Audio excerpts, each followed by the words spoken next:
چینی اسٹورز پر حرام اشیاء کی فروخت۔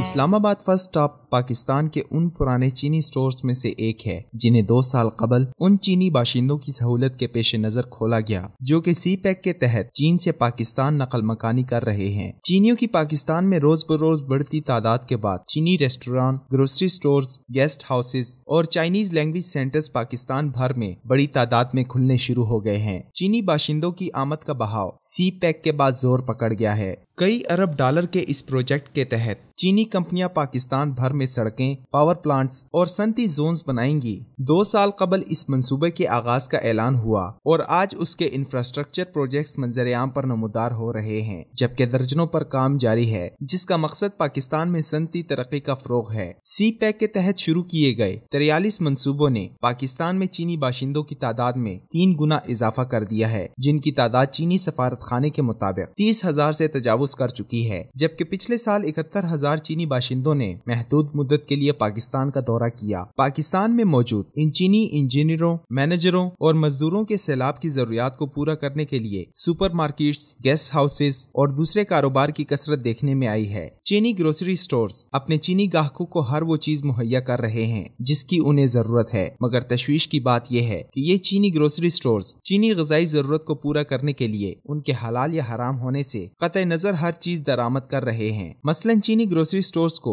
سور کے گوشت اور اس سے متعلقہ مصنوعات درآمد کرنے میں کوئی مشکل یا روک ٹوک نہیں، جبکہ سور کے گوشت پر پاکستان میں اسلامی احکامات کی روشنی میں ممانعت ہے۔ اگر یہ دلیل پیش کی جائے کہ چینی عوام لادین ہیں اور دہریانہ نظریات کی حامل قوم ہے اور اس لحاظ سے ان کے ہاں سور کے گوشت کی ممانعت نہیں، تو جواب یہ ہے کہ ایک اسلامی ملک ہونے کے ناطے قرارداد مقاصد کے تحت پاکستان اسلامی اکثریتی آبادی پر مشتمل ملک ہے جہاں اسلامی قوانین کو اولویت دی جائے گی اور ایسے اقدامات کیے جائیں گے جن سے یہاں کی مسلم آبادی کو اسلامی قوانین و احکامات کے تحت زندگی گزارنے میں دشواری کا سامنا نہ ہو۔ اور ان اسٹورز پر کئی مصنوعات ایسی ہیں جن میں سور کے گوشت کے علاوہ ایسے اجزاء استعمال ہوتے ہیں جو حرام ہیں۔ ان اسٹورز پر چینی کھانوں کی شوقین پاکستانی آبادی بھی خریداری کے لیے جاتی ہے جو کم علمی اور عدم واقفیت کی بنا پر ایسی مصنوعات خرید سکتی ہے جو حرام ہو یا ان میں حرام اجزاء کی آمیزش ہو، کیونکہ ان مصنوعات پر درج زبان مکمل طور پر چینی ہوتی ہے جن سے عوام کی اکثریت ناواقف ہے۔ پاکستان میں سور کے گوشت اور اس سے متعلقہ یا دیگر حرام مصنوعات کی درآمد پر پابندی ہے، مگر ان سٹورز پر سور کے سر اور پایوں سمیت اس کے خشک گوشت اور ساسیجز تک دستیاب ہیں۔ ان مصنوعات کی زبان چینی ہونے کی وجہ سے کسٹم حکام اور ملازمین بھی ان کی نوعیت سے ناواقف ہوتے ہیں اور ان درآمدی غذائی مصنوعات کو چیک کرنے کی کم ہی زحمت کرتے ہیں۔ یہ مصنوعات ان سٹورز پر موجود ہیں، مگر پاکستانی کسٹم حکام ان کے وجود سے ہی انکاری ہے۔ ضرورت اس امر کی ہے کہ پاکستان میں ایسی اشیاء کی آمد کی روک تھام کی جائے اور ان مصنوعات کی چیکنگ کے لیے ایسے کسٹم حکام اور ملازمین کو تعینات کیا جائے جو چینی زبان سے واقف ہوں، تاکہ ایسی مصنوعات کی پاکستان میں ترسیل ہی ممکن نہ ہو۔ ایک اسلامی ملک ہونے کے ناطے ریاست پاکستان کے فرائض میں شامل ہے کہ وہ ایسی حرام چیزوں کو ریاست میں عام ہونے سے روکے تاکہ بلا خوف و خطر صحیح طور پر ایک اسلامی معاشرے کا وجود ممکن ہو۔